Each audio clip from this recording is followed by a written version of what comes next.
What's up, welcome back to Nowstalgia. Dave here with a review of Monarch Legacy of Monsters Season 2, the science fiction series from Apple TV Plus and Legendary. Of course, this is the TV show for the MonsterVerse franchise, which of course has been a great success over the last 12 years or so from Hollywood, of course, with Godzilla 2014 and its subsequent sequels, of course, also featuring King Kong. Monarch Season 1 came to us at the end of 2023, so it's been a little over 2 years for this show. And of course, that way it makes plenty of sense given the long post-production for this show, given the high CGI budget for its big kaiju fights. It's actually kind of interesting to reflect on what's changed between the two seasons with Monarch, because the cast has, I think, really moved into a new realm. Anna Sawai, of course, is now a Emmy winner following Shogun, and this show actually serves as a Shogun reunion with her father, played by Takahiro Hira, who was Emmy nominated for Shogun. Similarly, Hira and Mari Yamamoto were just together in Rental Family, a film I liked quite a bit last fall. Of course, Monarch Season 1 was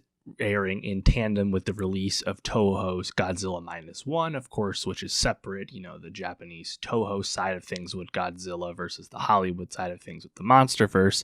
Godzilla -1 was a massive success and actually surprisingly won the Best Visual Effects Oscar. We're getting the follow-up to that movie, Godzilla -0, later this fall. Monarch Legacy of Monsters Season 2 really picks off exactly where the series left off, and the MonsterVerse prequel series wastes little time with bringing Kurt Russell's character firmly back into the fold by the end of the first episode. I continue to have a lot of time for this show, even if its prequel nature does feel a little bit restricted.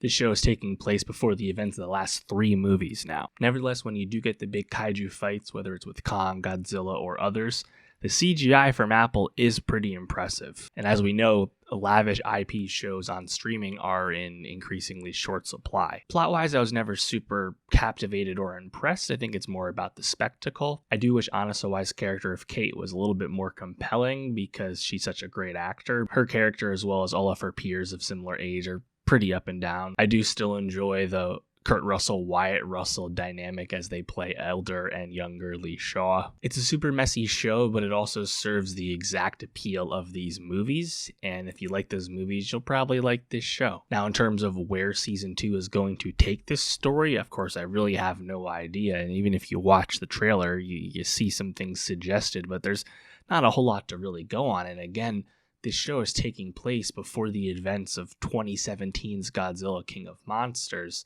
But that's notable not because it's 3 movies ago, but because this is when the Monarch organization of this, MonsterVerse lore, Monarch were still in the shadows. The kaijus were not well-known phenomenon all over the earth and a constant threat. We're still way before all that kind of stuff, right? And this film does tie directly into Kong Skull Island and Godzilla 2014 quite a bit.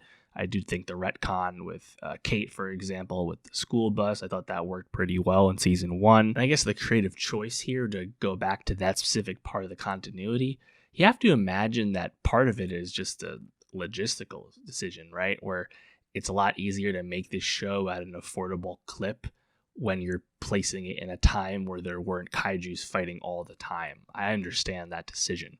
I think they just have to continue to justify it in terms of making the story interesting. I will say I think Mari Yamamoto does really good work as Kiko. I like her character, and I think she's quite fun in the the flashback storyline with her alongside Wyatt Russell and Anders Holm.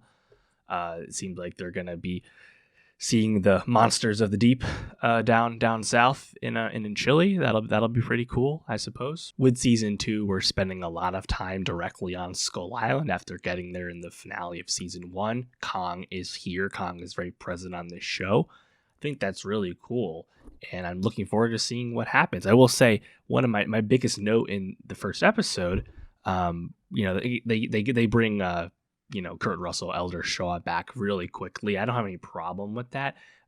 Basically, they are writing themselves out of the opening that Season 1 ended in with, Monarch was not guaranteed a second season. That happened after the fact, after they assessed how well the show was received and performed. And the Russell, both Russells for that matter, were not, automatically attached to make a second season. I was not expecting or anticipating Kurt Russell to return after having his character killed off in the finale, or so it seemed. So at least they kind of dispensed with the pleasantries and just brought him back into the fold. I'm happy with that. And now that we're on Skull Island, we'll probably see a lot of fun monster stuff. We can hope. But when they get there for the first time, with their extrajudicial quest to try and bring back Shaw, they went there in a really unequipped fashion, with just some quick backpacks, nothing in the means of self-defense or anything. I thought that was pretty ridiculous, frankly. But hey, let me know what you think of Monarch Legacy of Monsters Season 2. What do you want to see from this second season? We got this tentacle octopus sea monster, which probably is the main antagonist, right? The show is pretty wise with how it uses Godzilla in moderation, right? I'll be curious if Kong follows the same suit. Will this have something as riveting and fun for the lore as going to Bikini Atoll and watching an atom bomb get dropped on Godzilla and of course not kill him like it happened in season 1? Will we get something as cool as that? I can hope. Let me know though, what do you want to see from this show from Apple and Legendary? Let me know though, what do you want to see most from the second season? And for more TV reviews, subscribe, and I'll see you next time.